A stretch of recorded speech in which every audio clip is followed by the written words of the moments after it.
All right, I hope it's running now. So our goal is to talk about static equilibrium, which is on page 99 in the workbook, as you can see there. And I thought rather than going through this long list of stuff, first, I might start by just giving you a physical example. And check this out. Ooh, living the dream. Oh, yeah. Oh, yeah. Wait. That's not all, folks. Oh, we got double the whiteboard. I'm feeling big time now. All right. Anyways, that's my big exciting news, people. Nice to have a whiteboard that's not falling over again. So, whoops, let's get, oh, geez, this is a little far back. Hold on a sec.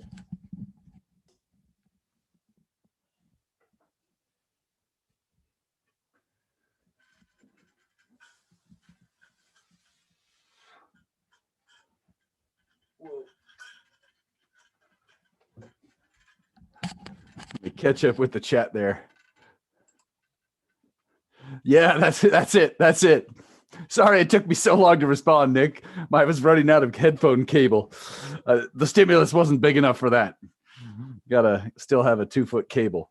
All right. So I know this seems a little bit silly here, but I have this. Normally when we're in class, I show it. And so just to be clear, I'll show you the bottom. I just have this rod mounted to this platform. So normally this is freestanding, but you can't really see it all if I do that. So let me try and do this, and maybe I'll see if I can put this behind. I don't know. You can't really see it that well if I do that, but maybe you could see that there's a string right here. Okay, and so this string is connected to a scale, and I don't know if you'll be able to read it if I bring it close enough, but you can kind of see, whoops. You can get the relative size of the scale. So I believe this scale runs from about 0 to 20 newtons. Yeah, so this scale is 0 newtons, 20 newtons. So right now it's somewhere just below 10, about 9 newtons, 9.5. So hopefully you could kind of see where the indicator is. So just know that this smallest number right here is about 0, and that number there is about 20. So this is just a relative size scale if we need to just kind of feel this out. All right. And so here I've got this rod. The rod, I have all the dimensions. You don't need to write them down, but basically it's about 0.5 meter long. The rod itself is about 200 grams. And this, I think, is a 1 kilo. Yeah. So I got a 1 kilogram. And these hooks are spaced every quarter of the rod. So it's actually, I think, 56 centimeters. So you could take 56 divided by 4. That's the distance between each one. Okay. So now, why are we studying this chapter, static equilibrium? I think this shows us why. Imagine you want to hang a sign and you know how much the sign weighs. It would be nice to know what size screws and what size string you need to use so that this thing doesn't break. Furthermore, what happens if the wind picks up? You could factor in wind forces and other factors like this. It would be nice to know that structures you build will not collapse. So now we could go even further and say, well, sometimes I know something about this and maybe I want to try something creative and artistic and make a neat looking sign. Maybe I want to take this. Whoops. Sorry, it's hard to do from this angle. Give me a sec. This is somewhat heavy, by the way. Maybe I want to try something that looks a little bit cooler and try an angle or something. And maybe I want to know how that would affect things. Does it make the scale reading higher or lower? What do you think? I don't know if you could see it already, but when I hang it like this, do you think the scale reading should go up, down, or stay the same?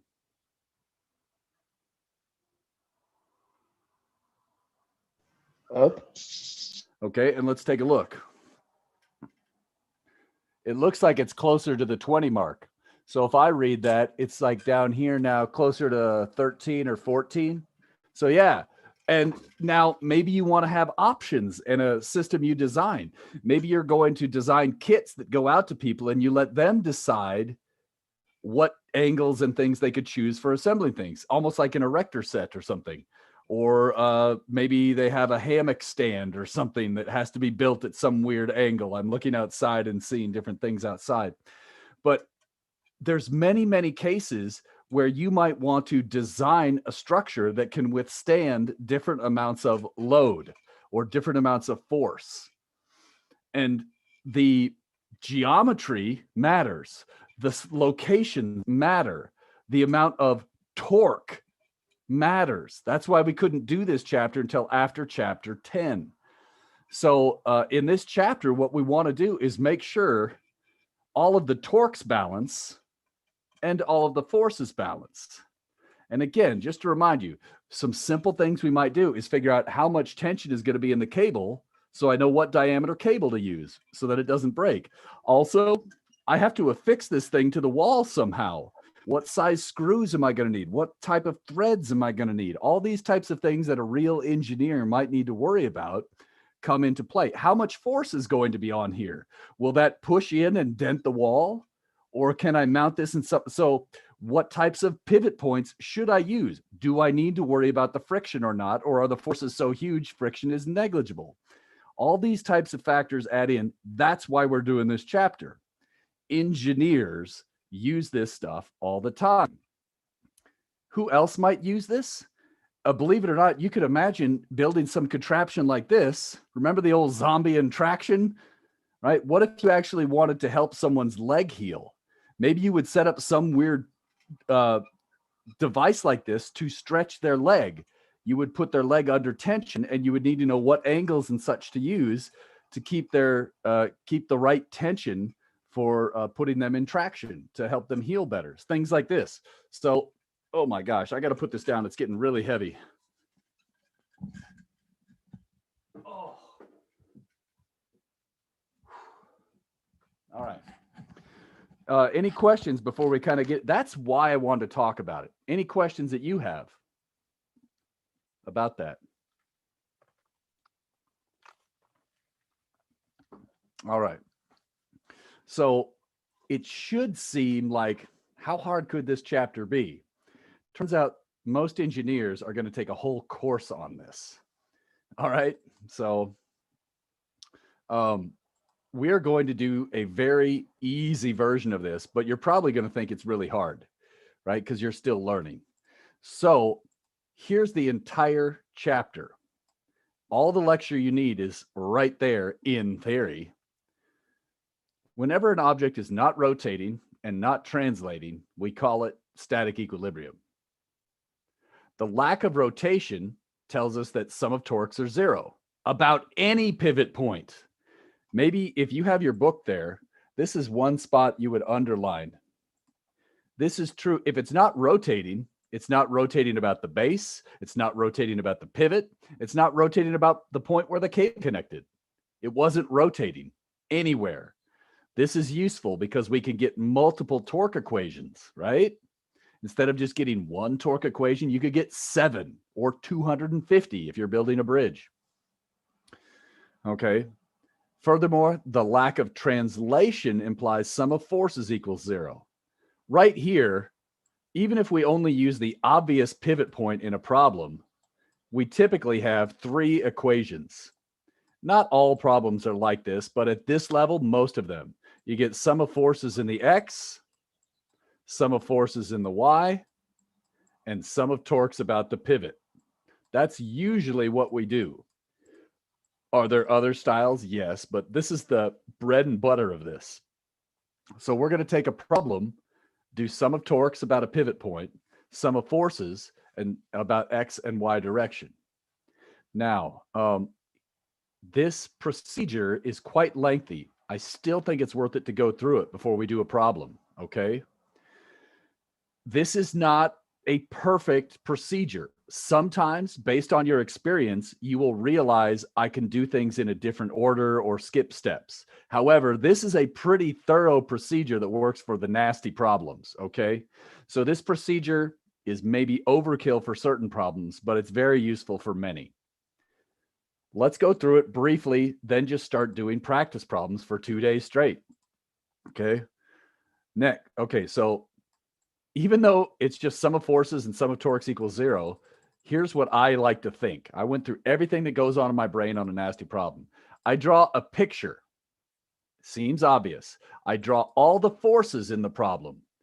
I also draw another picture without any forces. So I like to do two pictures, one that has all the forces and the other one that shows all the lengths and the angles, because one picture is too small and cluttered. So notice what I just said. Pictures get cluttered. If you are drawing your pictures really, really tiny, not good, right? Let's say you had a piece of paper like this, right? If your pictures are this big, that's not good. Draw your pictures that big, just double the size, not a full quarter, but about a quarter of a page. That will give you enough room to label. And what I'm saying is you draw one picture here that has all the forces where they are applied, and then you draw another one right here with just the lengths and the angles. That way this picture is cluttered with forces, this picture is cluttered with lengths, but at least you could tell what's what, okay? So lots of pictures, separate pictures, draw them neatly, and if possible, draw them somewhat to scale. Come on now, computer. Okay. Don't forget, I've been trying to emphasize this for a few chapters now. You probably are good with this. Don't forget that the pivot actually has reaction forces at it. We're going to label those Rx and Ry. More on that. Now, next, step 2. Usually, you do sum of torques first. You choose a pivot point. You're free to choose anywhere you want, but usually you choose the obvious pivot point. Next, figure out which forces cause no torque because the line of action runs through them. That way you don't need to draw those if you want to do a torque picture separately, right? If you're doing a free body diagram for the torque separately, you may not want to, basically you could draw a third picture with torques and leave off the ones that cause no torques. Okay. Oh, there it is. Sketch the problem again. So this is our third sketch. I just want to stress here how important it is to draw big, good pictures. Okay. Next, list the remaining out torques and then figure them out. And here's the problem that we discussed in chapter 10. There's 4 methods for figuring out torque. So you have to choose which method does the best in this problem. The first one always works. This one's sometimes really great. This one's sometimes really great. And that one is sometimes really great too. You have to choose based on experience. Oh, and here's, yeah, okay. So we'll double check those angles and all this stuff. Let's focus on that more. So step 3, then you do sum of force problems. Get a new FBD, start over. I know it's the third or the fourth one. And after you do a few of these, you'll learn what works for you. You're going to need at least 2 pictures. Some of you might enjoy a third or a fourth one to keep it organized. Some of you might be good enough with just the original 2, okay? But you're probably going to want to have lots of big, high quality pictures. I'm stressing that over and over again for a reason. Now, one of the things that drives students crazy is when we do forces, generally speaking, we use a normal XY coordinate system. However, sometimes in the torque problem, we use an abnormal coordinate system. And I just want to stress that sometimes you're going to use different coordinate systems for these different pictures because it makes it easier. So you need to label your pictures with coordinate systems as well. I know, seems silly, but what happens is, I just know from experience, students screw this up. They think their forces split up with in the same direction, but sometimes they've changed their coordinate system in their mind without writing it down, and then they screw things up, even though they know the procedure every other step. Again, label every diagram with your coordinate system. And here, even if you used a non-standard one for the previous part, use a standard one for this part. Okay, then you read, solve for stuff, check your work. And then, okay, a bunch of stuff here. Let's get into it. Woof, I'm gonna pause there and see. That's a lot of stuff. Takeaway, draw pictures, label neatly, organize your torque equation and force equation, solve for something, reread the question, check your answer in the usual ways. Check the units, is it reasonable, that kind of thing. Any questions?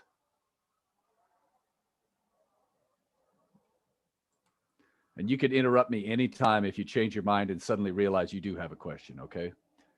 Let's start looking at a problem, and we'll start with an easy problem with no angles and just make them nastier and nastier for about the next day and a half, okay? And by the time you're done, you'll see, you'll learn your tricks. Actually, let me say one more thing. I was talking with Esteban the other day, and he said, you know, I've really learned a lot of algebra in this class, right? So up till now, I'm expecting that's probably true for most of you as well. If you've been trying to follow the steps in the solution, you had to learn algebra. This chapter, you're going to learn your geometry and your trig. So yeah, it's not just algebra you got to know to be good at physics. It's all about geometry: circles, triangles, squares, rectangles, the main common shapes that you see building materials, right? So be ready for geometry fun. If there's ever something you're like, how did you get that? Please stop me and ask, because I could show you, oh, I did this, and this. And if you don't see that, you might be really lost later, because all of the problems use the same few tricks after a while. So I want to show you those tricks, but I just don't know what you don't know. So you got to talk to me if you see something you don't understand. Unmute, throw it in the chat, and eventually I catch up to the chat. All right. All right, let's start simple. 12.1 is a lot more fun when we do it in person. I actually get out 2 planks and I lay on them. I'm going to give you a second to read that. Hear a lot of noise coming from outside. Hope that's a little better. Sorry about the noise, people.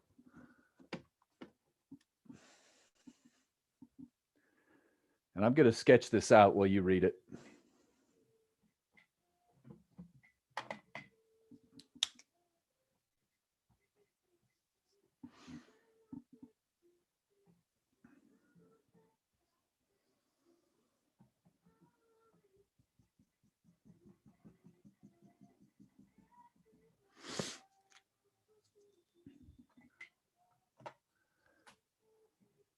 I'm going to check what I did in the solution to see if I color coded it or not. Hold on a sec.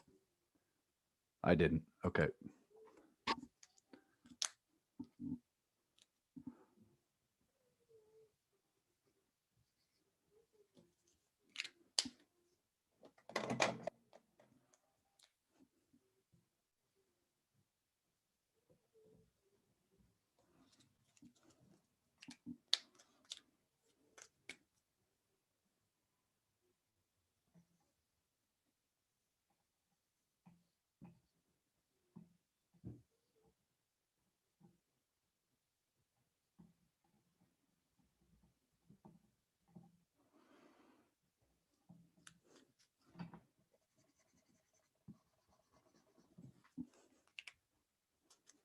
Length L. Got it. X. Okay. Now, obviously, you could follow along with the solutions if I'm too slow for you, but this is my attempt to draw that picture. All right. So normally when I'm in class, I lay down on the scale and geez, you wouldn't believe it, but I'm like 245 pounds or something like that. But so yeah, I should eat less McDonald's. Never going to happen. All right. So in this case, we could view my body there as having all of the mg at my center of mass, okay? Somewhere in my belly button area. Next, there's these 2 forces up on the rod. So there would be what I normally do is I'll put a scale under each end of my body like this. There's a scale here and it's got a readout. There's a scale over here and I put a readout on that one. And we could show the whole class the different weight readings. And so let's just say that, for example, this scale reads, how about 180 pounds? Let's say 160. And let's say this one reads 80 pounds. That's about 240. Let's say that's about me. Okay. And let's say the rod has some length. Let's say this rod has a length of, say, 2.5 meters. Okay. And what I usually do is I actually took a couple of 2x4s and then I put a piece of plywood on top. So I made a really long plate that people could lay on. And the whole purpose of this is I'm guessing you could figure out my weight, right? And this is how I do this in practice. I put the platform on here, then I zero it, then I get on myself. That way, these scale readings are not registering the platform itself, which is symmetrically balanced anyways. So how would you get my weight from this? You just add them up, right? So we know how to get mg. In fact, you're doing this in your head. Na plus nb minus mg equals 0. That's the sum of the forces in the y direction, is it not? And I want to pause. I think that's okay. So maybe I'll just keep rolling. The idea here is, again, I zeroed the scales after I put the platform on there. That's why I'm not worried about the mass of the platform itself. Okay. Well, sometimes we get so lazy, what we do is, rather than write it this way, we say the ups equal the downs. So in a lot of these problems, you're going to see me do this in the solutions. The upwards forces equal the downwards forces. The right forces equal the left forces. Now here we don't have anything right left, so we don't need to do that. Okay. So now, just to be clear, I'm going to call this point pivot point A, this point pivot point B. How many logical choices of pivot point do you see for this problem?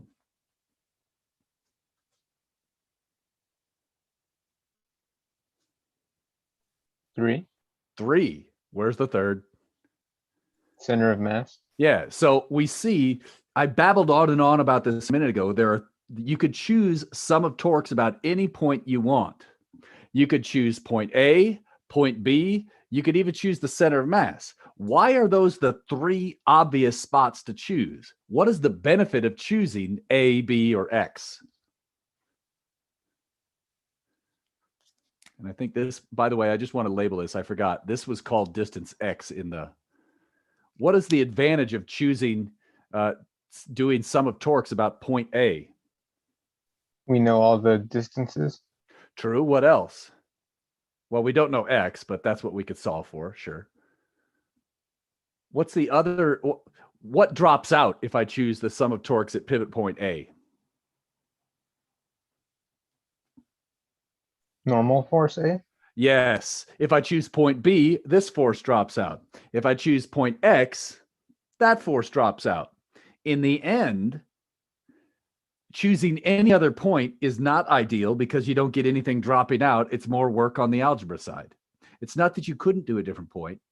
I could have chosen that point, but why? It doesn't help as much as choosing any of these other three. Enough on that. Let's not overthink it. Let's do sum of torques about pivot point A.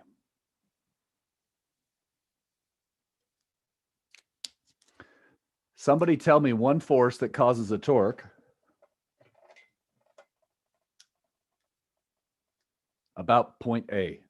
And usually you work over. You don't just skip around. What's the first force that's going to cause a torque about point A? mg.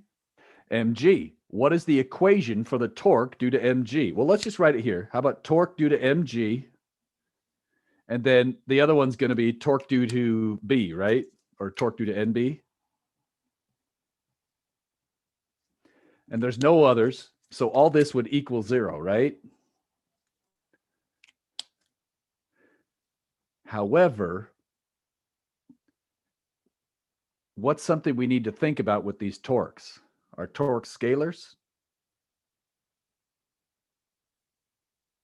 They're vectors. Vectors. So we need to pick a direction to be positive. I'm going to call this a positive torque about point A. And I'm going to call this a negative torque about point A. That's just the standard math direction. You could flip it, but does everybody understand what I'm doing there? I'm picking a positive and negative direction. From A, that's going to be positive. From A, that's going to be negative. So according to that, which one of these do I need to have plus or minus on? Torque mg, plus or Torque of minus? Minus. Minus, yes. Sorry, I interrupted you a couple times there. Torque normal force B, plus or minus? Plus. Yeah. All right. And so now what is the equation for the torque due to mg? We've already got the direction, minus sign.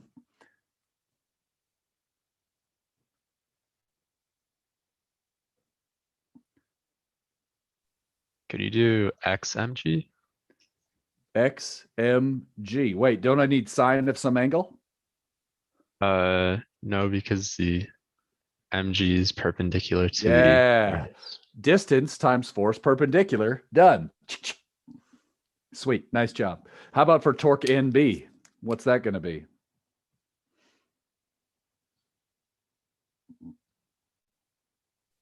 Could you do LNB? Yep. Force times distance perpendicular, or you could do R perpendicular force, whatever. Then we're done. Now, humor me.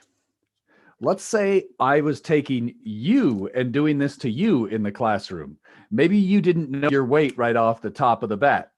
Do you agree the 2 scale readings, you could learn the person's weight? And then once we know the weight, we could use that to find their center of mass location. So what we used to do at the Friday night science shows was we'd actually have this set up, let kids lay down, weigh themselves, and you could measure them laying down versus standing up. And then you could find their center of mass, and you have a little Excel formula to crank this out. And you say, whoa, there's your center of mass. Now you know. And for some reason, kids would find this slightly interesting because they get to lay down on a plank. Whatever. All right. Do you feel good that you could figure that out from here? Let's look at the solution just in case there's some other.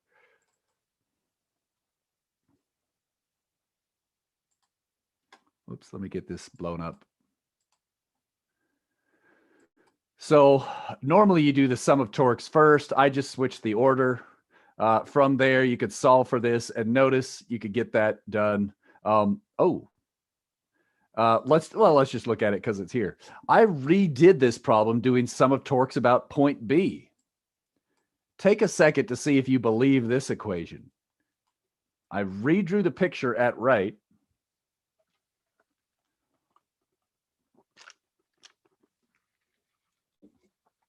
Notice I also redrew a different coordinate system here. It doesn't matter what you choose. Like in the upper one, notice in the upper one, I called clockwise negative, whereas in the lower one, I called clockwise positive. It doesn't matter because it's all going to end up equaling 0 anyways. That's the same thing as multiplying everything by -1. So it's okay to switch your coordinate systems between pictures in these problems because everything equals 0. All that matters is that you do the torques correctly. Notice when you work it out, you get the same result as before. I'm going to pause there with this on screen. Any questions about this simple problem?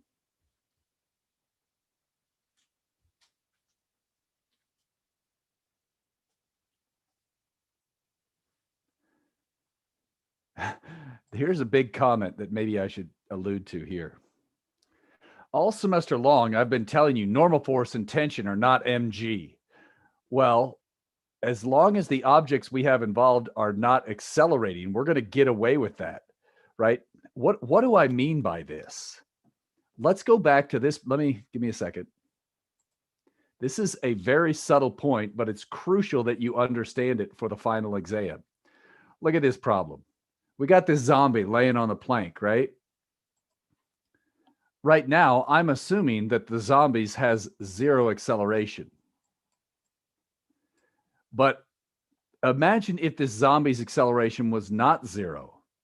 Do you agree that the normal force of the plank on the zombie would not equal mg if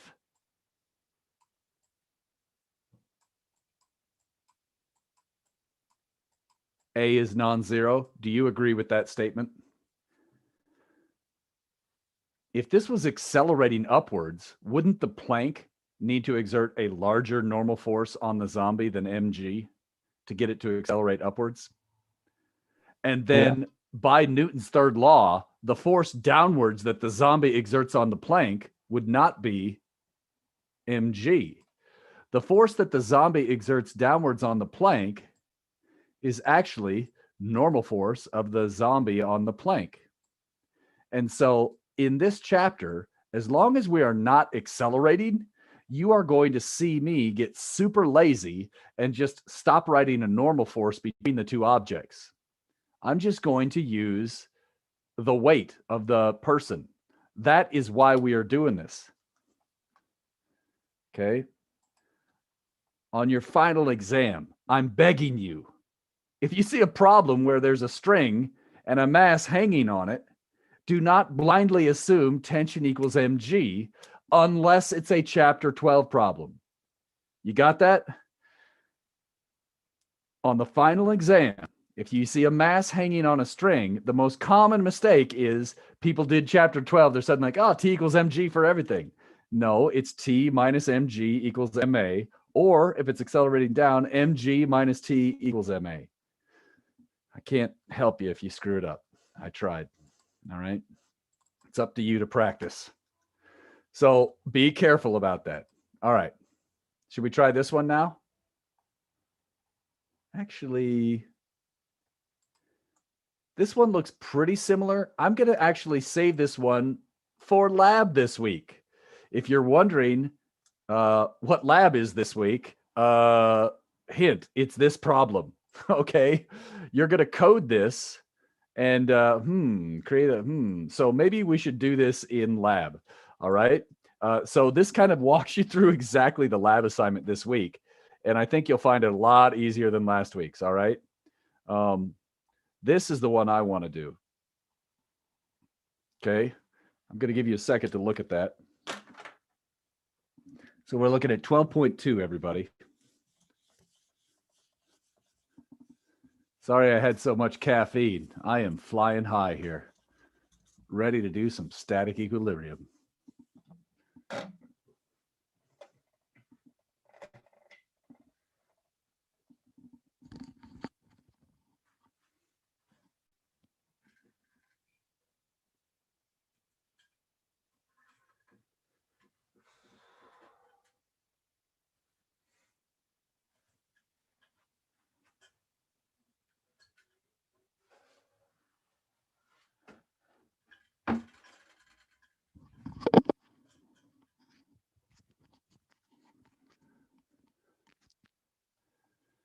Okay.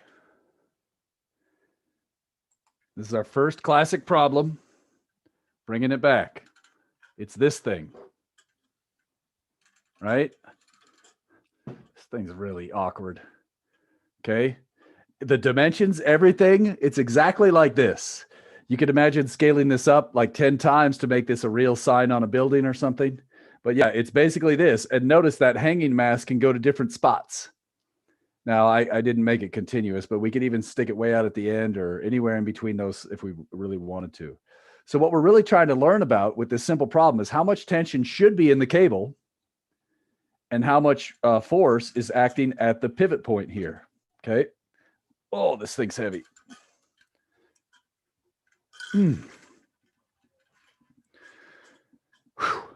Okay, I'll put the problem back up, sketch it out, and then we'll work on it. See how far you get without me, and if you want, you could look at the solutions or you could wait for me. I'm just going to sketch it up.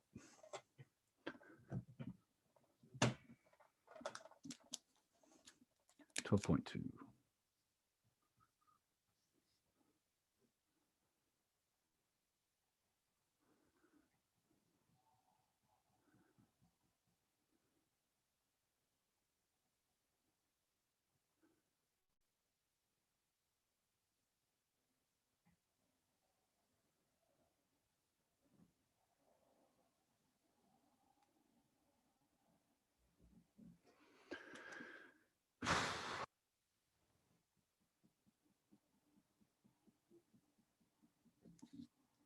So we got a mass sitting out here.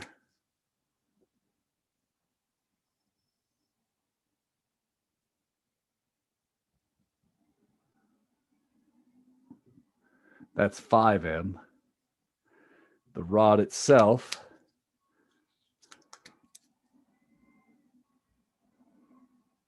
is just m. Length of rod is L. Notice we're back to using L.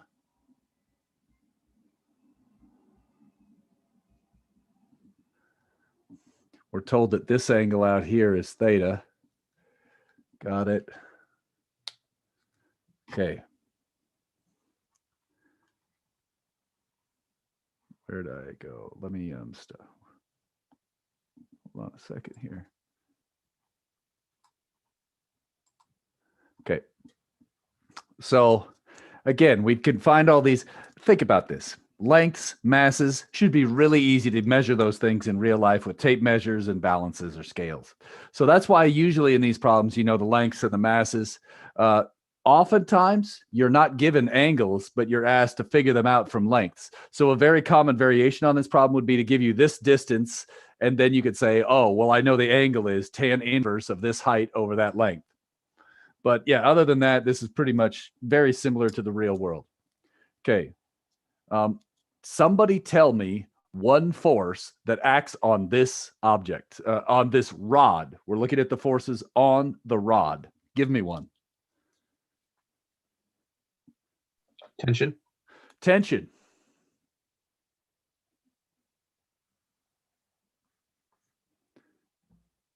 Tension. And actually, I'm going to label it closer to the arrowhead just to give me flexibility later. Can you see the green, or is it too washed out? It's visible. Kind of. Okay. Okay.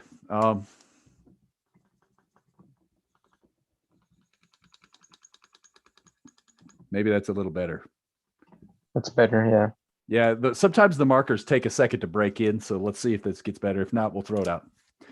Okay, give me another force. mg mg, where does that act? at the center. Of the Mass. Rod. Yes. Good.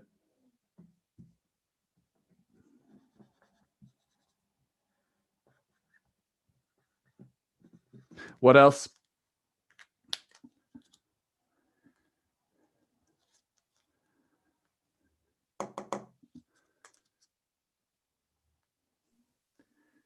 Strictly speaking, what type of force does this block exert on the board beneath it? Normal force. Yes. In this case, if this shit's not accelerating, what should be true about that normal force and 5mg? They're equal. Exactly. So that means even though it's not 5mg down, it's equivalent to 5mg down. Sorry, this is not to scale. All right. Next. So would that just be mg total? Or is that not? Well, it's different because this one we were told is some distance. Let me label it over here just so you can see it. This was 5m. We are told this distance here was x. And we don't know if x is L over 2. Do you know what I mean by that? Right. Because in this situation, it could be right here instead. And so we don't want to say m total g. We don't want to use 6mg because some of it might be acting here and some of it's acting there, or you know what I'm saying? Is that enough? Yeah, that makes sense. Yeah, so that's what we got. That's why. And now in practice, why would we do this? Well, you'll see in lab what we're going to do is we're going to literally change the value of x and make a plot. And we could see which position of x causes the lowest tension in the cable. Aha, we've figured out a way to use this to make it less likely for the sign to fall down. All right, anyways, yeah, and let's worry about that later. That's why you might do this type of stuff with a computer program. All right, so we've got all the forces, correct?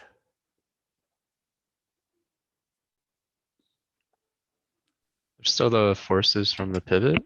Absolutely. Remember I said those are the ones students are most likely to forget? We can't. Now, here's what you usually do. Don't think, draw. Just say, look, there might be a force this way with some size Rx, and there might be a force this way with some size Ry. At the end of the problem, it's quite possible this number or that number could turn out negative. In this problem, I don't think they will, but it's quite possible in other, that's fine. If you get a negative for Rx, that just means there's a force on the pivot pulling it this way. If there was an Ry downwards, that means you had too much up force on the other end. Maybe you got to pull it down to keep it from flying upwards. That's okay. More on that later. Okay. Now, did I draw a free body diagram? What do you think? No. No. Isn't this very cluttered looking? This is what I was saying about draw a separate picture to have your forces and your lengths. This is so messy, it's hard to read. And when you're tired, the extra time you take to draw well reduces your fatigue-induced errors. So it's not that you have to redraw, it's that most of the time students spend less time on their physics homework if they redraw. Let me show you the solutions and how I would do this in the solutions now. Hopefully I did it well in there. This is how I would have done it. Oh, whoops, that's 12.12. Whoops. Ah, geez. Oh my gosh. All right, there we go. Sorry about that. That was some foreshadowing of. Notice doing 12.1 and a half before you get to lab Thursday is probably a really, really, really smart idea. Okay, these are free body diagrams. Oh, I wonder what happened there. Some kind of weird artifact. I'll have to fix that. Always something. Solution figure 2. All right. So there is perhaps a smarter way to draw the FBDs. Separate objects, draw the forces acting on them. We see it's something like this. And notice, I actually drew this in 2 ways. This figure, the upper one, is exactly the same as the lower figure, with the exception of I split this into components. Which one do you like, or which, I don't know, what do you think? Do you guys have a preference for either one? They both have strengths and weaknesses. What do you like? I like the bottom one more. What is convenient about the bottom one for you? The components are already drawn out, so you can do your forces. It's boom, right to there, right? Yeah. So and notice, this is very important. I didn't do this stuff where I say it doesn't go horizontally, then up. What I did is I didn't draw the triangle to split up the components. That's a bad idea. Just like in Python, you put the tails of the vectors where they occur. So what I did was, notice I called this tension X and this tension Y. And by drawing it that way, I make sure that I get the right lever arm for T sine theta, if that made any sense. Basically, I want to make sure I get this L correct. So I want to make sure the tail of each vector is at the right spot. Now, to be honest, the upper one is also pretty freaking easy too. Look at this torque equation. Take a second to feel good about these torque equations. All right. I'm going to pause for a second.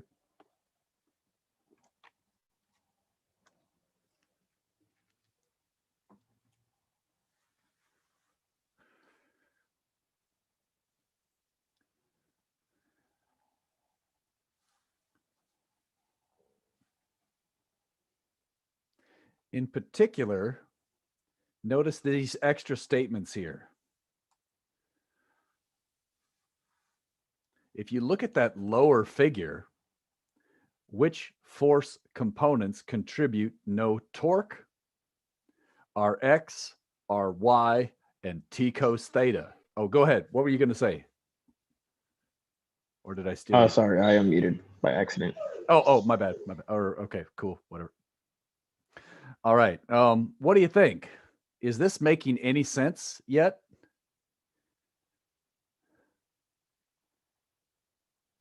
Yeah. Would you Go ahead. ever want to find like the center of mass and just be like, that's where total G is, or would you just You could always switch? totally do that as well. So to be clear, I think I understood what he's saying is the center of mass of the system would be about right there, closer to the 5 mg, and it would be acting down with 6 mg at the center of mass instead of the two separate terms. Agreed? Yeah. You absolutely could do that. However, I think it's faster to do it this way. Do you think it, because then you don't have to do the center mass and risk screwing that up somehow. Yeah, that sounds a lot better. Now, don't get me wrong. What if you already knew the center of mass from some other method? Then absolutely, that would be better. If you already had to figure out the center of mass for some other purpose, or let's say you had this drawn up in CAD and could literally had a function already for just, hey, where's the center of mass? Then my gosh, it would be much smarter to do it that way if you already knew where the center of mass was, for sure. In this case, however, we're going to be varying this value of X anyways, and that's what we're probably going to try and learn about is the tension as we vary X. Okay, cool. Let's see if this makes sense, what we were supposed to do next. So, okay, we did the sum of forces. We wrote down the torques. Now it says, suppose X equals this. Let's figure out a relationship between the mass and the angle. All right. So if we do that, that's basically saying we know what X is. We want to find a relationship between M, theta, and the strength. So that's probably going to use which equation? The forces in the X, forces in the Y, or the torque? Which of the equations do you think we would use? There they are. We know what X is, and we want to figure out a relationship between the masses, angles, and stuff.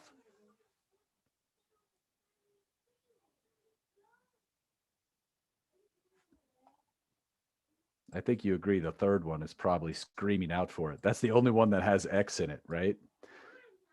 When I plug in L over 4, what immediately drops out?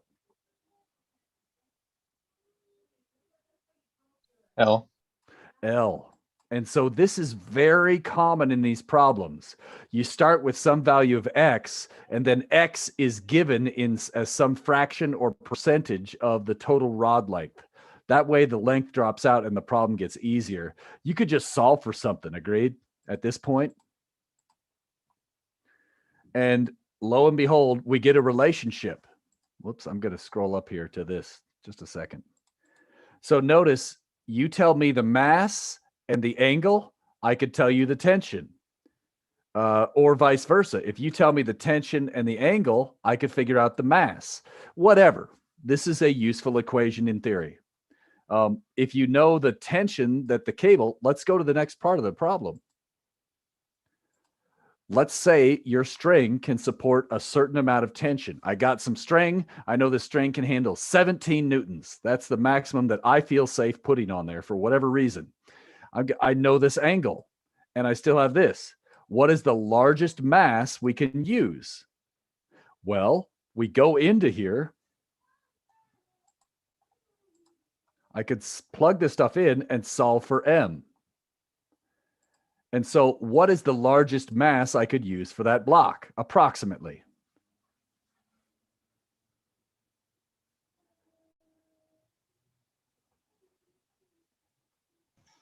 .6 kilograms. No. 0.6 is the largest mass of the rod. I gotcha. Look below. It's closer to 3 kilograms. Do you see that? Does that make sense? Why, though? Was that Alan? Yeah, I'm trying to think through it right now. M in the problem was the mass of the rod. The mass of the block was 5 mg. Does that make sense? Yeah. And I think I just misspoke. The weight of the rod is 5 mg. So that's where you have to be a little bit careful in understanding, okay, I gave you M, you solve for M, you have to reread the question and double check, was M the mass that I wanted? Oh, shoot, the block was 5M. That's where I was going at there. So these are the types of issues that show up when you do these problems. I'm worried that I maybe went a little too quickly through this, but let me pause for a second. What do you think? Is this making any sense, or we're just going to do practice problem after practice problem after practice problem on this chapter? All right. Any questions?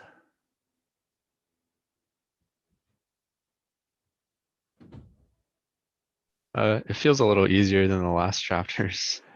I'm hoping that you got the crap kicked out of you in chapter 10 so that now this should be easier. That's fingers crossed, right? I'm not flipping you off there. That's, see, they're actually both crossed. All right. Yeah, I flip you off as soon as I turn the screen off. It's so different. It's a joke. I'm just kidding around. Oh my gosh, online learning. All right, let's keep rolling then. You could make a plot if you wanted to, or make a simulation. So let's see, did I make a plot? Oh, I had some extra comments here. Let's see what this is. Oh, look at this. Look at this. This is kind of interesting. The total weight force is 35 newtons, but the string is only 17 newtons. Isn't that kind of cool? Is something wrong? No, the pivot point is supporting part of the load. So one of these things that you're kind of surprised by is by putting the string way out here at the end, you can actually support much larger weights than 17 newtons. Because these things are so close to the pivot point, they exert less torque. So you can get a large torque from a small force, whereas these large forces cause the same size torque, right? Because they have smaller lever arms. All right, let's go back in and see what's next. Oh, did I forget to ask you about the, let's just see what else I have in the solution here. I don't know what else I did. Looks like I forgot to add part F. My bad. So we could figure out the horizontal force as well. That's all. So going back up to the picture, I'm just figuring out the values for Rx and Ry. So if you're wondering what equations you use these, and notice this tells us the force that the pivot point exerts on the rod. Also, that would be the forces that the rod exerts on the pivot by Newton's third law. And this tells you how robust your pivot needs to be. Can you use a tiny little bolt, or do you need to use a huge bolt, or what do you need? Well, let's look at those forces. We see I use the horizontal force equation. I get 13.6. There's this. If you wanted to get the magnitude or the angle of that, you could figure all that out. All right, so that's pretty much it. Sorry, I got to add part F to the book. I didn't realize I didn't have that in there. So if you could add part F into your workbook there, just, I probably don't care about that for a homework quiz or anything, but I just want you to make sure part F would be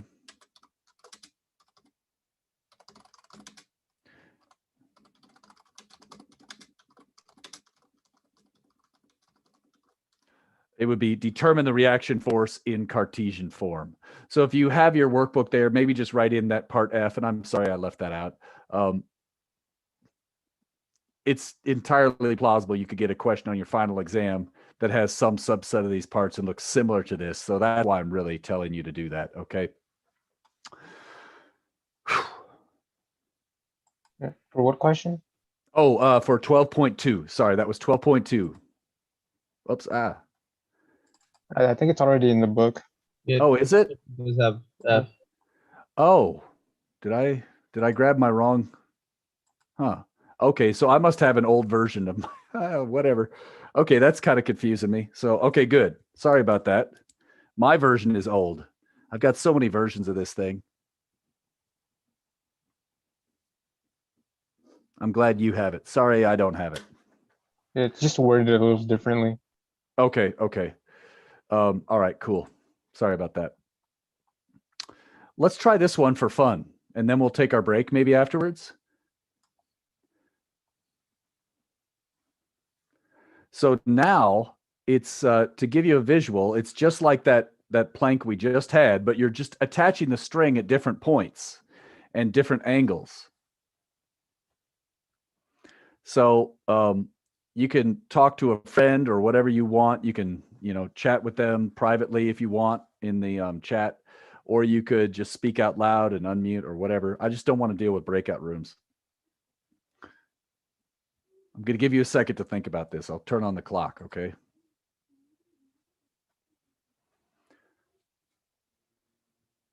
Try not to look at the solution. See if you can think it through yourself. Let's go till 1:05. So I'll give you, or 1:04. I'll give you 2 minutes to think about this.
All right.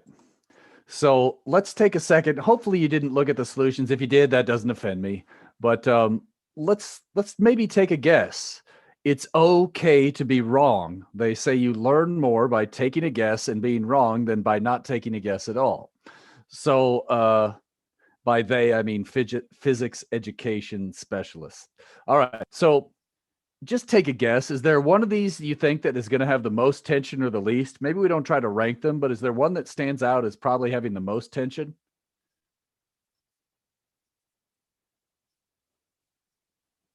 Again, it's okay to be wrong. Just go with the gut. What does your gut tell you? I want to say C probably causes a lot of tension Why? because the block is far out from the rod, which causes a lot of torque. So you're And probably going to get a big torque here, and there's probably going to be a big torque here. Those are the same torques, right? yeah, And then whereas these ones are probably have half the size of that torque. Agreed? yeah. Okay, I agree with that statement. So then I agree. C should probably have a pretty large tension. However, I don't think it's the largest. Based off that, Luke, what do you think? I'm not sure. Well, which other one has now think about it. You're absolutely right in your reasoning. You got to battle that large torque. What's the other one that has a large torque to battle? Okay, so B. Why would B require more tension in the cable? Because it's at like an angle. Exactly. So think about it. This one, whatever tension you have, let's say you need this much tension. Do you agree this one needs the same amount of tension in the Y? Yeah, but it's also going in the X But it's direction. also got this massive T in the X in order to make the same vertical amount of tension. So the tension in the angled cable, this is the same idea of why do we open doors by pulling them on the handle rather than pulling parallel to the hinge? It's like, yeah. So if you angle the force, you need more force to produce the same amount of torque. Is that good? Yeah. And so then now, which one do you think is going to be the smallest? Let's try somebody else. Which one do you think would be the smallest? Probably D. Exactly. And now we'd have to do some math to compare this one and this one or something like that. But well, we know that this one's probably the smallest. We know that this one's probably the biggest, and we might need to do the math on these two to see if they tie or not. Does that make some sense? Yeah, and I don't really know. I haven't thought it through. So, okay, now what about, we'll come back to that. Let's go to part B. In which situations, if any, will the reaction force have a component pointing left? Under which circumstances do you think the pivot point has to pull to the left? On B. Exactly. There's a tension component this way, Tx. So B, clearly you're going to need something pulling it here. Whereas on this one, there's a tension into here. The pivot is keeping it from crushing the wall. So notice, depending on the other forces in the problem, Rx is either going to be positive or negative, so to speak. How about which cases will it have no Rx? These two, right? There's nothing going horizontal. So that means the pivot is a purely vertical force in those two versions of the problem. So Rx equals 0 in those two. For this one and this one. All right, so far so good. Finally, in which situations will a reaction force at the pivot have a downwards component? Would it ever have a downwards component? What do you think? Or is it always going to have to lift the rod up?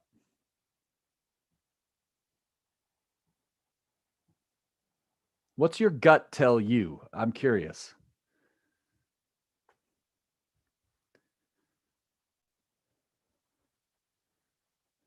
My gut tells me it's always going to have a positive Y component, but because it's physics, it's probably going to be not that answer. So to be honest, my gut kind of leans that way too, but because it's physics, I want to check it. And I'm going to focus on which two cases here are probably the simplest to analyze? Which of these two look the easiest to study? A, B, C, D. Which of those two are probably the easiest to analyze? Probably C or D. Exactly, because there's no angles. So forget about A and B for a minute, will you? Let's look at D. Haven't we pretty much already studied this one? We know that this is going to be mg down. The torque from this one is going to be L over 2 times mg. There's going to be a tension up here. So notice the tension in the string, we know that's going to be L times T is the torque. Just comparing these two, how does the tension compare to the weight, if you had to guess? If this torque magnitude must balance this torque magnitude, what does that tell us about the tension?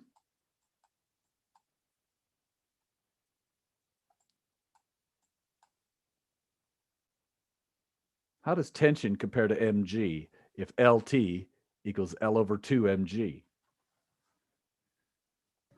1/2 mg. Mg over 2. So how much force does the pivot need to push up with?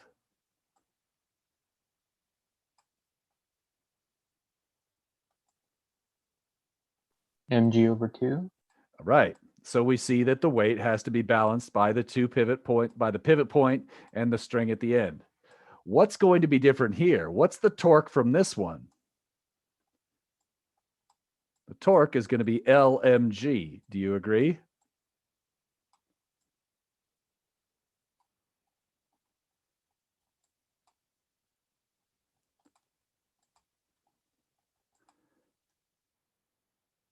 What's the torque from the tension going to be? L over 2 mg. L over 2 times the tension. Because the tension is the force applied at the middle. Does that make sense? Was that Jose? Yeah, Does that make sense why? yeah. So now what has to be true about the tension relative, if these two torques have to equal, if this torque magnitude has to balance this torque magnitude, what's the tension force? mg. No. Look, we need L over 2 times tension to equal L mg, right? What's the tension?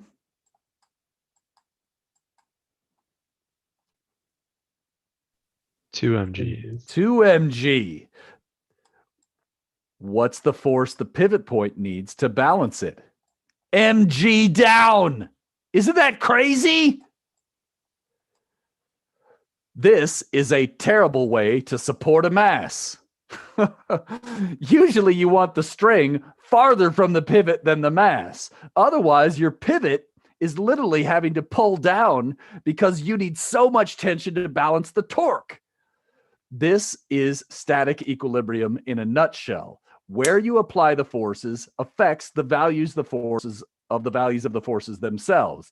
And it affects how easy it is to balance this system and how much hardware and money needs to be spent on building an object. This is it. Okay, now I know I'm babbling a lot here. I hope that made some sense. Let's go to the solution on this one. I think I did. Oh, so I did all of these cases. If you want to, there's everything. Got it? So if you want to see this one later and work through it, you can really learn something from this problem. Got it? There's the force equations or torque. That looks like torque equations. So, whoa, look at this. This is a horrible design. The tension is 4 times the weight. What was case B?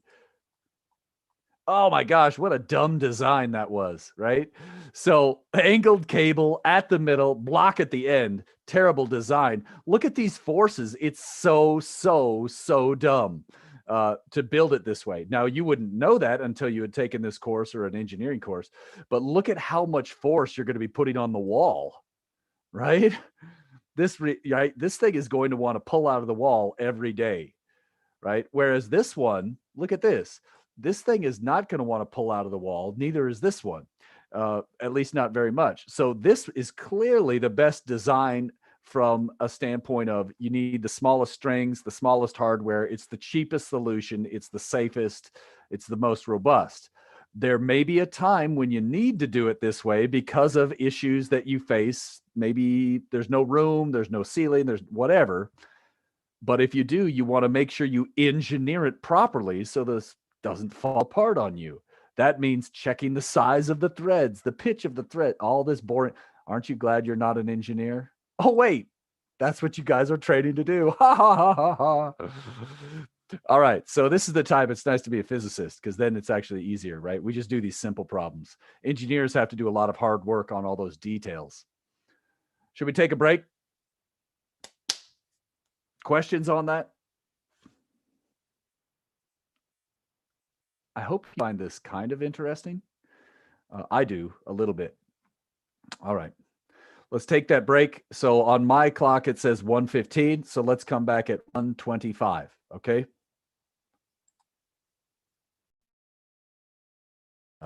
10 minutes from now on your clock.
All right.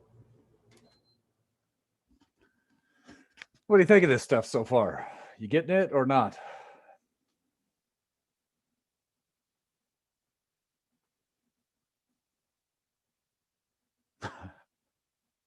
Ah, the joys of Zoom. Wait, did you ask if we're getting it? Yeah, what do you think so far? I think it's very similar to forces and torque. So I'm starting to get it. I think it's pretty interesting. All right, I'll take it. Let's keep rolling then. Let's do some more examples, okay? Maybe. There we go. All right, so let's go in here. We kind of looked at that one. Oh, this is a cool one. I talked about this one in class usually. I actually bring in this model. This is supposed to be a model of the human body. And if you've ever heard that, why should you bend at the knees when you're picking up heavy objects? To be honest, this is not as cool when we don't have the demo. So, and this is a very time-consuming demo. Oh, look, Sarah. I don't know what, I got to fix that typo there. What is this, page 102? Maybe yours is already fixed. But whatever. Yeah, it's fixed. Okay, weird. I must have grabbed the wrong file or something. I don't know why.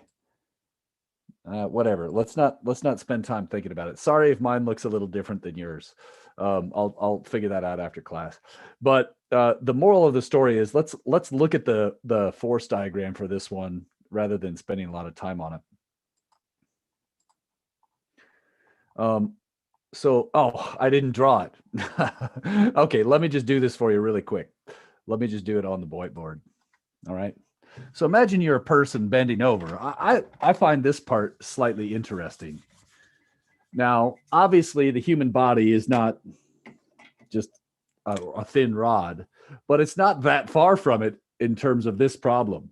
So let's say this is like your upper torso and you're bent over, right? So this would be the person's face looking down here, and this is their back, and this is like maybe their feet are sticking down here. So we're simplifying the model of a person to look like this.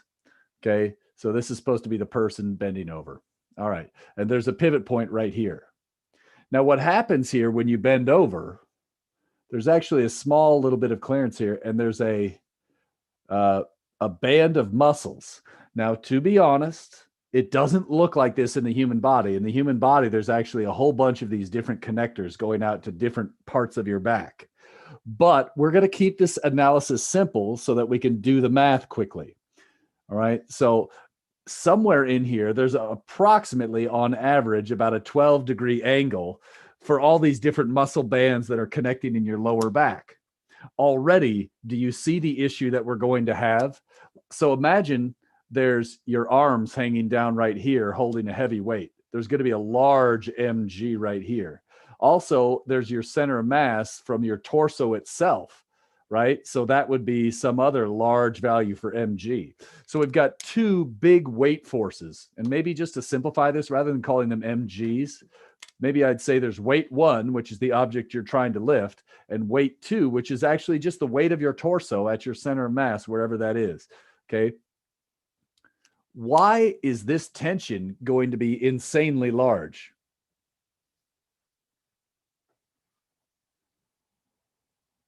Give me Because two it's, reasons. Oh, go ahead. It's supporting like the X direction. It's kind of like similar. Is it similar to like the last problem? Yeah, yeah. So So you need a large Y component no matter what. Agreed? yeah, And then that, because most of this it's a very, very, very shallow angle, you're going to need an insane amount of tension in here. Crazy amount of tension. And most of the weight is connected farther from the pivot point, just like that last problem. So the weights are far from the pivot point. The tension has a large angle. It's not even close to 90 degrees, and it's closer to the pivot. We're going to have huge forces on your lower back. Now, your body can handle some of this, but at some point, if you do this enough, this is pretty crazy. Yeah, I was saying here, for a human adult, you could easily get 400 pounds of tension in your lower back. Again, the numbers don't matter that much. The fact remains is if you're lifting a heavy object out here, where imagine this is the heavy object that your arms are lifting, right? It's going to be a full meter from the pivot point versus this one with this 12-degree angle is about half of that. You're going to get this huge force multiplier in your lower back. All right. And so that's why you can throw your back out. So if you use your knees, that's going to change what?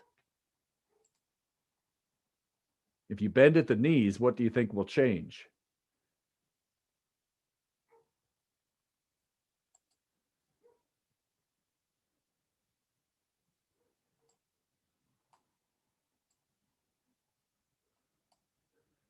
You can get a bigger angle there, right?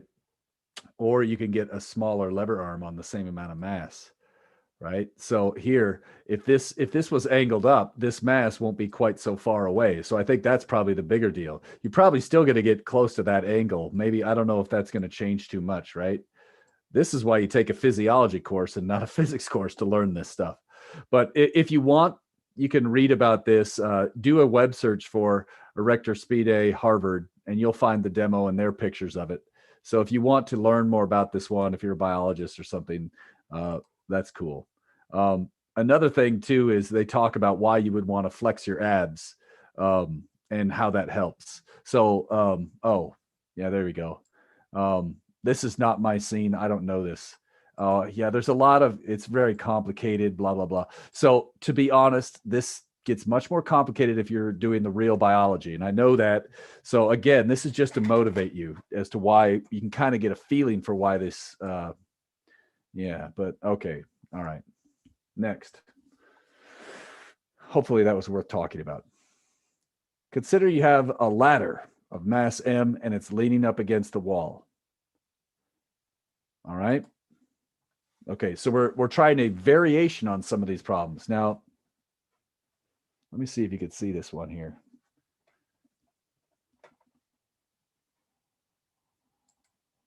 No, actually, let's just do it. Let's just look at it. Okay, you've got this ladder. It says the coefficient of static friction between the ladder and the floor is mu s. Give me some forces here. What's one force acting on the ladder?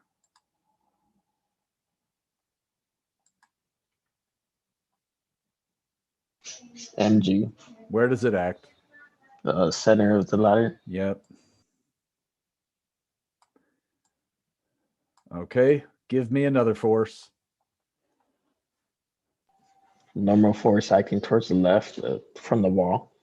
Okay, so how about I call that N from the wall? Is there friction with the wall on the ladder? No, just the floor. No. If there was friction, which way do you think it would point?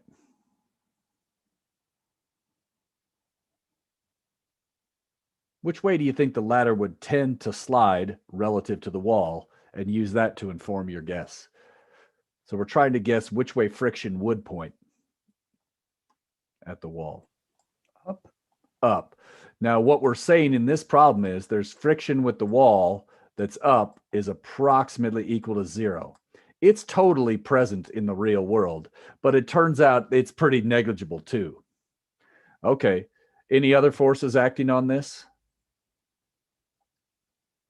Normal force up from the floor. Where does that act there? I guess right there, right? Right. So there's a normal force from the floor. Anything else? Friction from the floor? Which way does that act? Towards the wall. Okay, because the ladder would tend to slip out, right? Let's call that, how about friction floor for right now? Just to keep track of, maybe it would have been smart to use numbers like 1 and 2. Okay. So in this case, we've got an FBD. Why would I suggest using the bottom of the ladder as a pivot point? Why?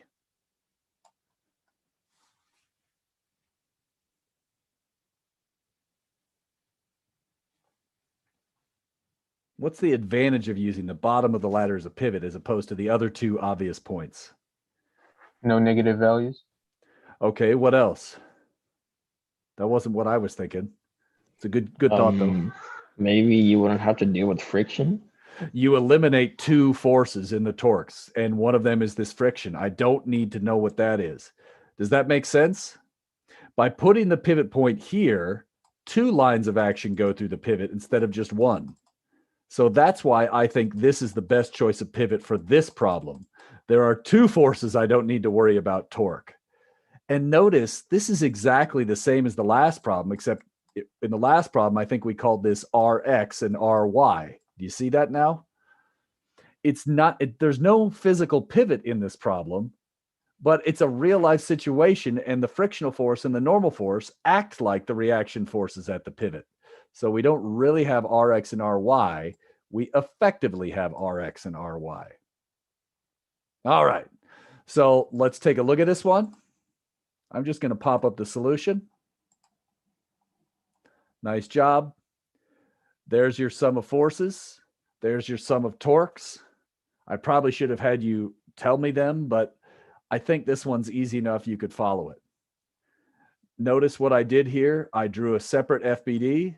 I draw which, for this direction, I chose to call that way negative and this way positive. You could have chosen a different answer. Here I said the ups equal the downs, the rights equal the lefts, and then in this one is, in my coordinate system, a positive torque equals a negative torque, but you could have flipped it. And again, it's just a very convenient chapter because everything equals 0. You could just call them pluses and minuses and then set the pluses equal to the minuses. Watch out here. Look carefully. Look at this angle right here. Let me use an annotator. The angle between MG and the rod is 90 minus theta. See how I get a cosine theta? Let's work through that part really quick. This distance from the pivot point to the point where MG is applied has length L over 2 MG. Now this is M1G, I think I called it, for some reasons that will become obvious in the next problem. Gee, I wonder what'll happen. Probably an extra mass.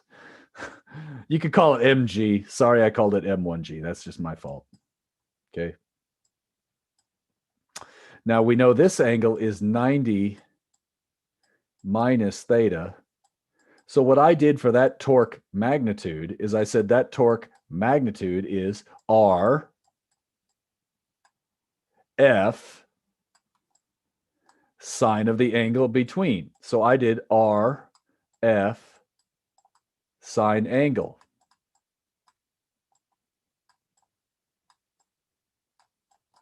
In this case, the angle is not theta. It's 90 minus theta. That's the angle between them. As a result, when you use this identity, you get a cosine. That's what I did there. Does everybody see that okay? I hope so. Now, another way you could do this one. This is L over 2. This distance right here that I'm drawing would be L over 2. And then let's see, if this is theta, this would be cosine of theta, right? Now I could draw the force, and I could draw the line of action. Notice the lever arm is L over 2 cosine theta. If you like doing it that way, there's another way to see it. I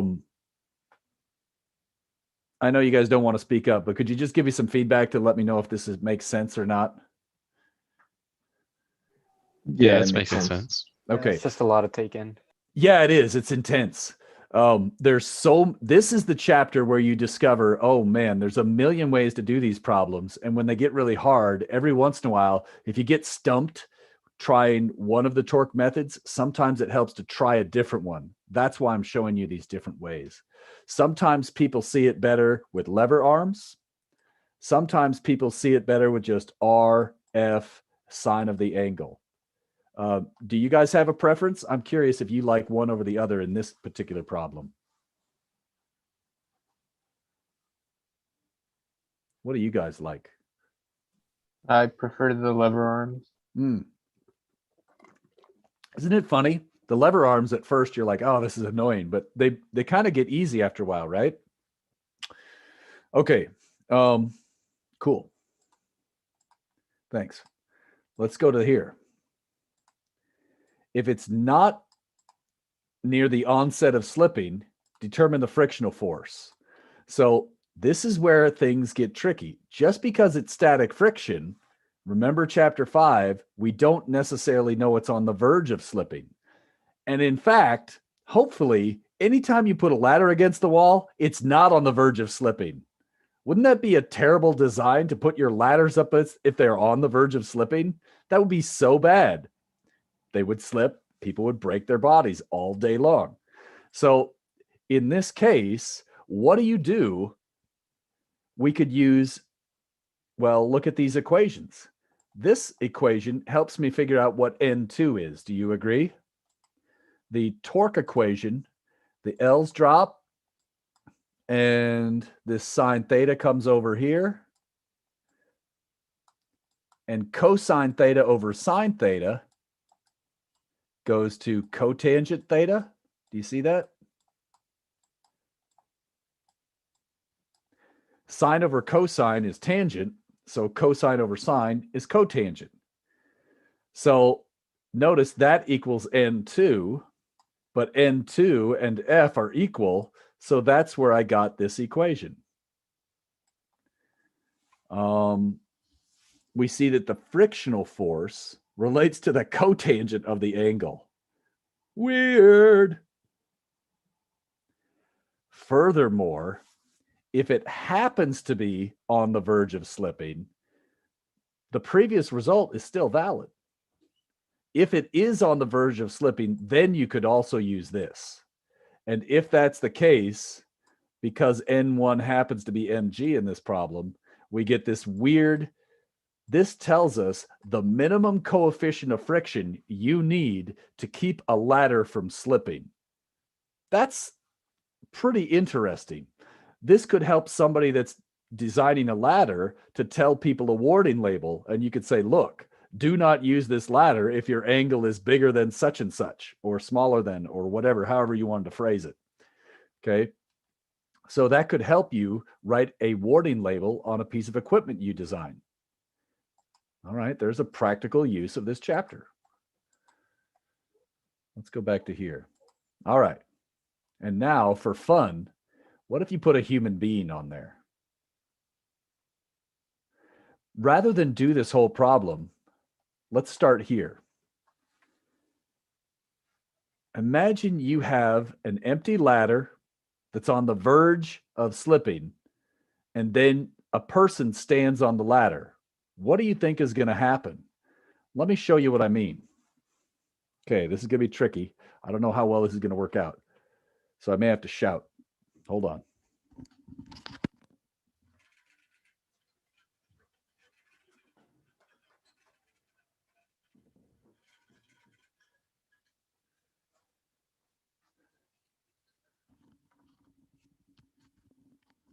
I'm so proud of this cheesy little ladder I built one day. I was like, man, I don't want to bring the big ladder to class, so I made this little one and just with some dowel rods really quick, but it's perfect for this demo in my room for online learning. So what I'm going to do is I'm going to put this up there. Let me see if I can reach.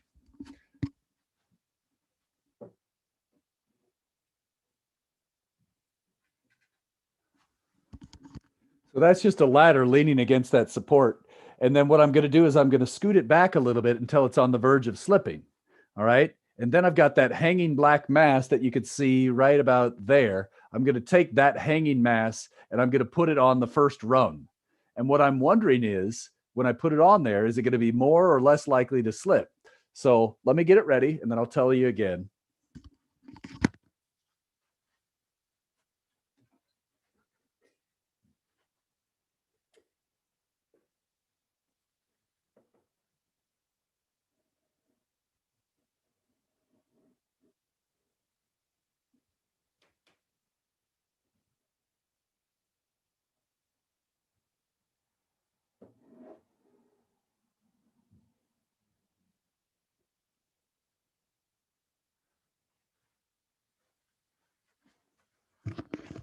Okay, that ladder is about to go. I don't know if you noticed that. I banged on it and it basically it started sliding right away. So it's approximately on the verge of slipping. Maybe not exactly, but pretty darn close. Now I'm going to take this mass right here and I'm going to put it on maybe like the third rung or the second. I think I could put it on the second rung. When I put it on the second rung, what do you think is going to happen? What's your gut? It's gonna slide.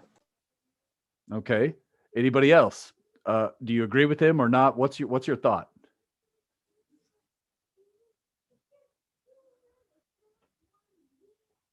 Go ahead, take a chance. Either agree with him or disagree with him. Since this is physics, it's gonna stay. Well, let's see what happens. All right. So I'm going to put that on there. It's really close to slipping. Let's watch.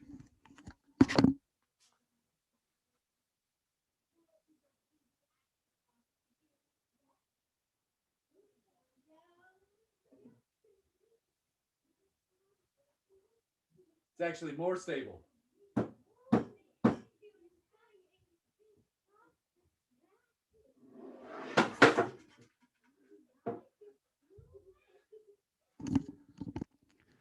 Physics wins again. What is going on here? Isn't that interesting? This is interesting and disturbing at the same time. When you put the mass on the bottom step, it's actually much more stable. It's less likely to slip. However, once your body crosses the center of mass, if you climb up high, then it's more likely to slip. So imagine you have a ladder that's sitting there. You step on it and say, oh, it feels great. Then you climb up, it's more likely to slip the higher you go up the ladder. In particular, once you step on a step above the center of mass of the ladder, danger zone. What is going on? If only we had some FBDs. Suckers. Let's take a look in here. What happens here is when you step on the first rung of the ladder, your extra mass would be M2.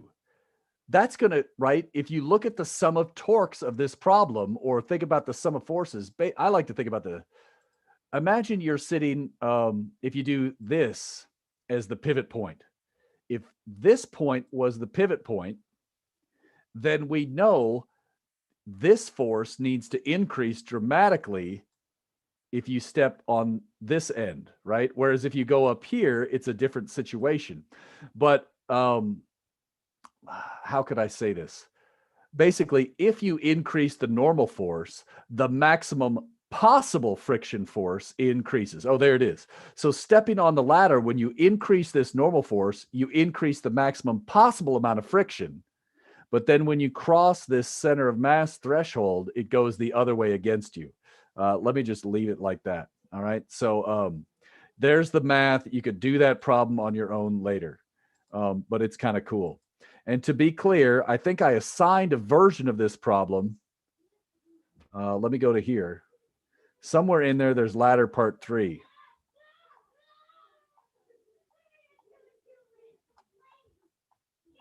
Where is it? Oh my gosh, somewhere in here. Sorry, I'm wasting your time here. There it is. So remember when we said ignore the friction from the wall? This is the problem where you put that in. So we kind of did the baby steps. And so for you guys, I'm hoping you could do 12.15, where you learn about, okay, now let's do this problem for real if there's friction with the wall. And it turns out to be a surprisingly sneaky question. You got to do some work. All right. Now, as I scroll backwards, non-uniform beam, ooh, center mass. Look at this. Do you notice there's some classes of problems that have circles in them, and we haven't done any circles yet, basically. Ooh. This one, woof. Well, yeah, both of these problems, if you do not pay attention to the tricks, these problems are potentially painful. All right, so these rod problems, you may think these are all easy, dude. Well, try these two. You will learn the merits of the different styles of FBDs and doing things correctly. So these two problems here really show you what kinds of issues you face with these. So make sure you do those ones. Here's another one with a sphere in it. This is a weird basketball holding device that I created. Literally, I do this in the lab. Yeah, so I have two different basketballs in the back. So this is just a note to myself. If you have a basketball that's got a lot of grip on it, and you have a hinged plank attached to a wall, you could actually have the weight of the plank, right? The weight of the plank will hold the plank down, and then there's friction here and friction here, and those frictional forces can be enough to hold this basketball up. And you could, obviously, the weight of the basketball wants to cause it to go straight down. What other forces are acting on this? What are some forces that I didn't draw here? Normal. Okay, from what to what, on what, at what point? Just tell me one normal force that acts, say, on the ball. Normal force from the rod at point B, pointing Which way towards does it? the Yeah, center. yeah. The normal, this is the advantage, and this is all you need to know about these spheres or circles, right? There's normal forces that point radially towards the center in them. Now, to be clear, these are probably not the same size. So this might be normal force 1 and friction 1. Now this might be normal force 2 and friction 2.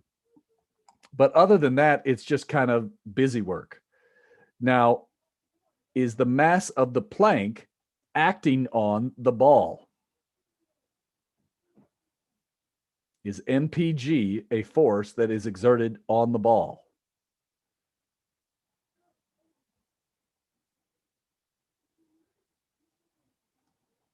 No. No.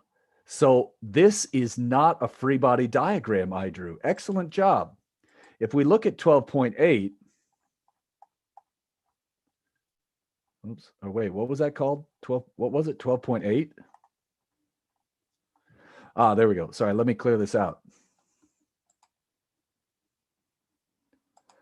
The idea is, again, free body diagram. We now understand why so many chapters ago I emphasized free body diagrams. You draw one object all by itself, you could draw the other object all by itself, and we could analyze the forces on the plank using the plank free body diagram. You could analyze the forces on the ball using the ball FBD. And a crazy thing, look at this. If you do sum of torques, we see that these two frictional forces have to be equal. Otherwise, the ball would rotate. Does that make sense?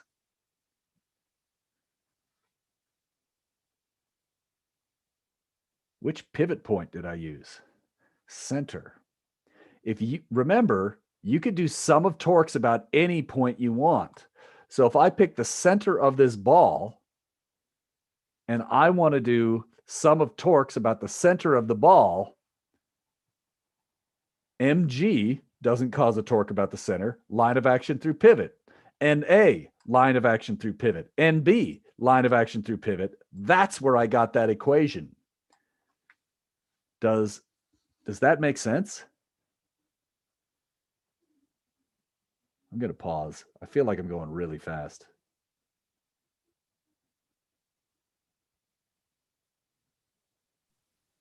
Yeah, that makes sense.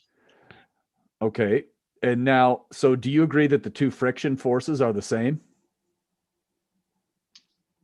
Ye- Does R Yeah. cancel? They do cancel. So that Okay. would mean the two frictional forces have to be the same size. Isn't Okay. that wild? That is wild. So do you think the two normal forces have to be the same size? Yeah. Not necessarily. Did I say it was on the verge of slipping? I'm not sure. I don't think you did. And so if it was on the verge of slipping, I'm with you, because we would assume the coefficients are the same. And so if it's on the verge of slipping, this would also tell us, but if it's not on the verge of slipping, not necessarily true. Right? And it's quite possible it could be on the verge of slipping on one surface, but not the other surface, right? Okay. So look at this last question. Perhaps the ball would rotate out this way, or perhaps the ball would rotate out that way. We just don't know.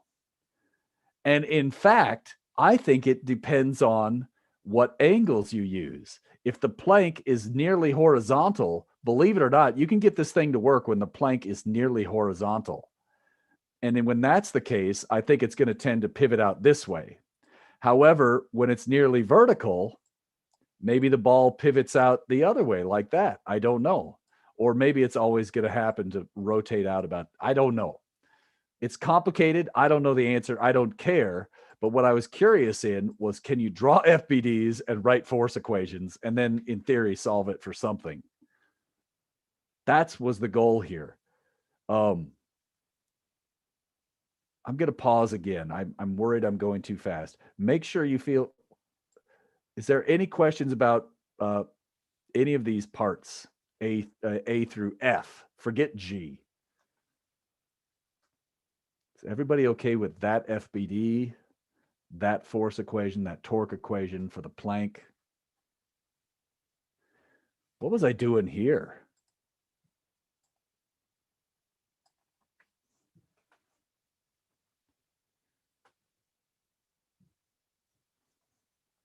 Was I doing forces or torques?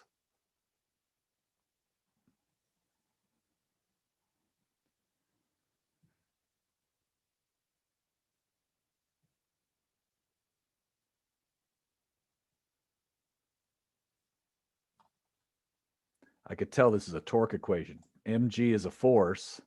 Force times a distance is a torque. That's where I was going with that. Sorry if I lost you. I think I'm killing you here. Let's go look at this question. Sorry. We could have just read this. Do you use some of the torques? All right. I don't know.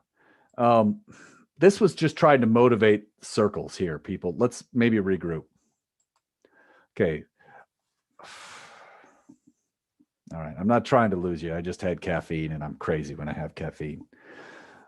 The point of us looking at this problem is to understand how to draw forces when you have a circular object. That is the one and only point of this problem. Okay. So again, what I meant, well, before we go on, I want to make sure you understand. If you see this problem right here, 12.8, do you understand how I got this FBD? If you get that, that's what you need to get out of this problem. Is that good? Seems good. Okay. I'm going to count on that. All right. If it didn't make sense, you could ask me later. Let's forget about the rest of this problem because I skipped around too much and maybe made it difficult for you. I apologize. All right. All right. We got 15 minutes. Let's do one more. Let's forget about the circles for right now. We'll come back and we'll revisit circles next time. All right.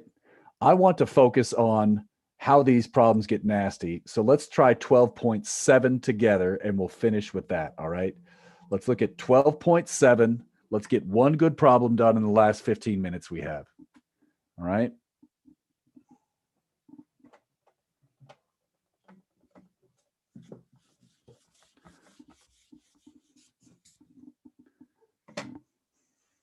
Whoops, where'd I put those markers? Come on. Where'd it go? Huh. Oh, there it is.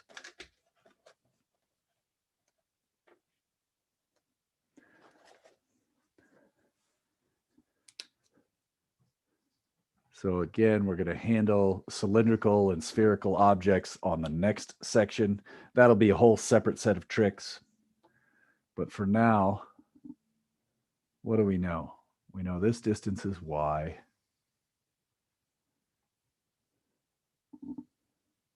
Now there's a pivot point here.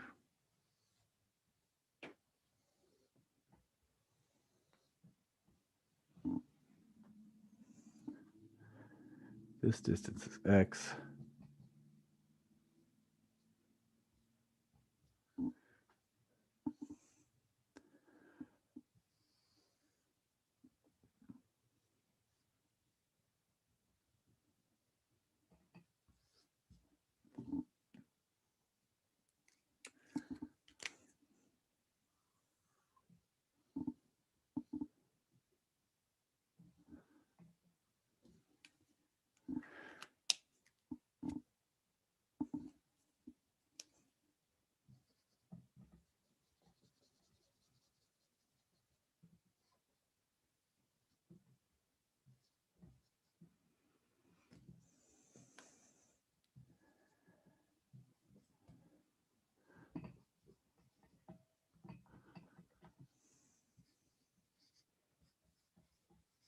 the rod length L.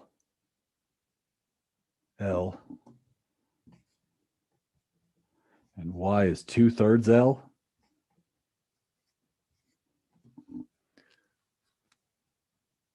And theta is 85.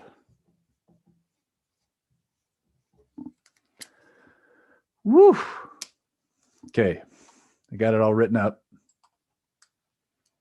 So we got this problem here.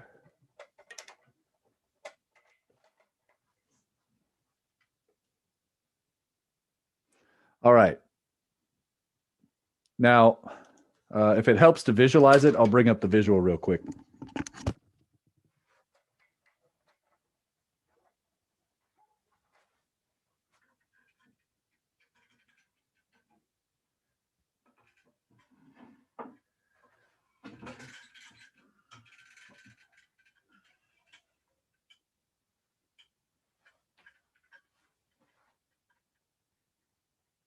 Same thing. The only difference, and the mass. Whoa! Whoa. All right.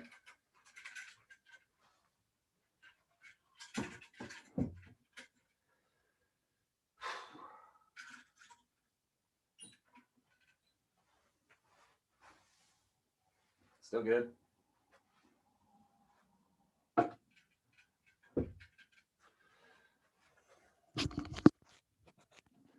All right.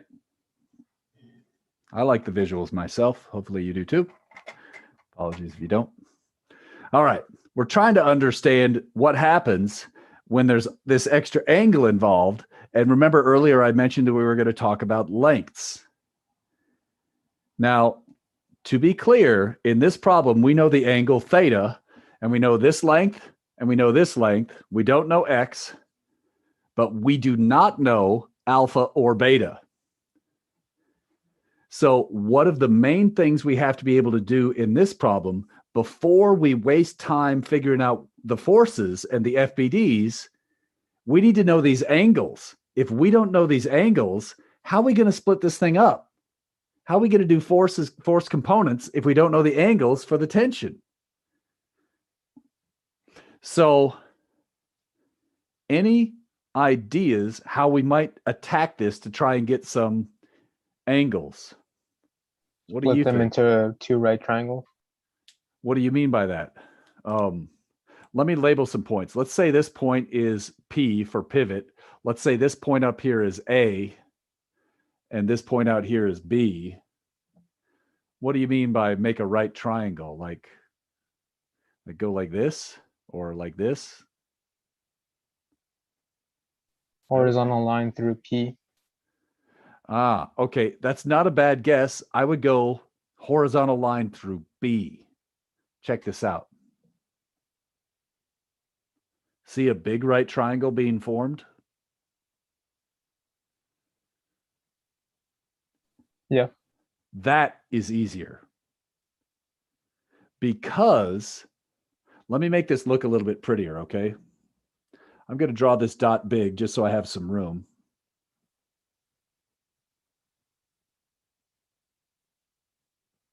If this angle's theta and this angle's 90, what's this angle right here? This angle's theta, this angle's 90. What's this 90 angle? minus theta. That's 90 minus theta. Now, what is this angle right here? If we need that. What is this angle right 90 here? minus theta. Nope. Close. 180 minus theta. 180 minus theta. Do you see why it's not a 90? Yeah, I see it. Okay. So now I'm just playing around with this a little bit.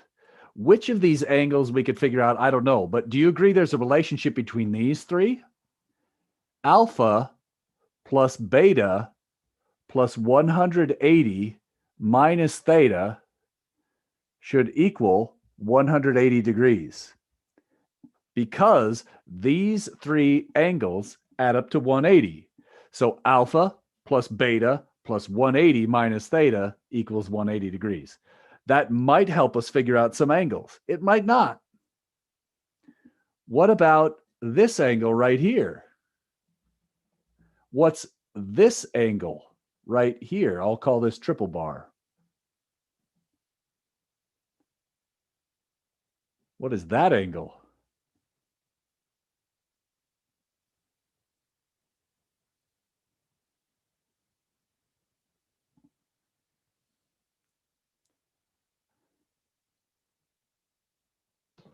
Alpha.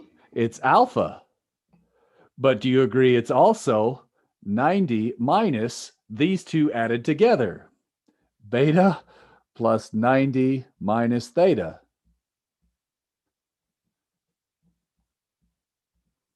This equation is one way to get a relationship between alpha, beta, and theta. This equation gives you the same relationship. There's different ways to figure out relationships between the different angles. That's what I wanted to stress. Makes it a real treat to grade this type of problem because I have to spend, it turns out two different people could solve this problem completely different ways, both be correct, and their answers may not even look at all like each other. It's sometimes very challenging to grade these. So all the times I've been mean to you, I get to be mean to myself by assigning these types of questions when I have to grade them. So I know your pain. All right. In this case, which of these angles do you think we could figure out most easily? Do we know any other distances, right? How about distances? We figured out relationships with all the angles. Do you know any other distances? In particular, there's one distance, well, there's two that I think you could figure out.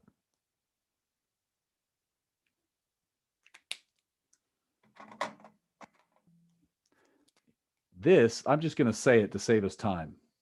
Do you agree that this is L sine of theta? In theory, we know what L is, maybe. In theory, we know the angle theta. That was the one that was given to us. And this side is L cosine of theta right here.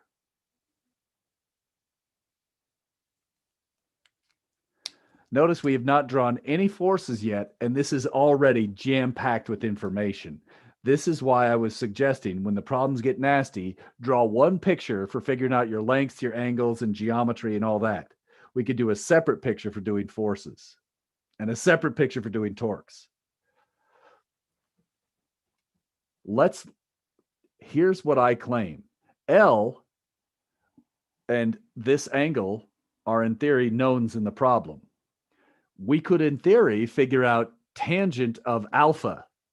Tangent of alpha would be this over this. But remember, y up here,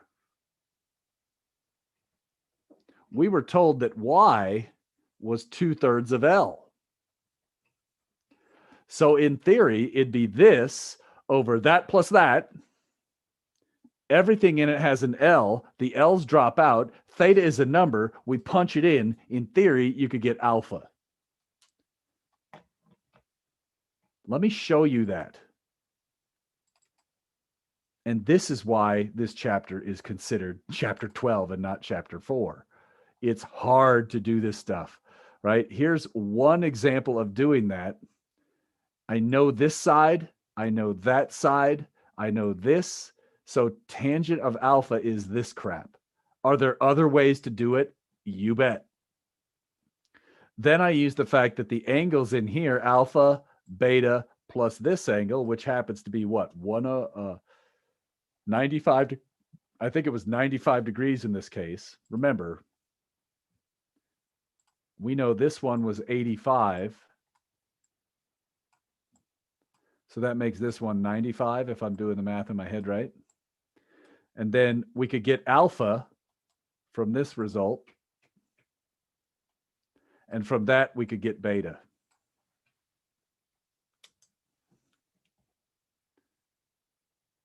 So far, so good with the geometry.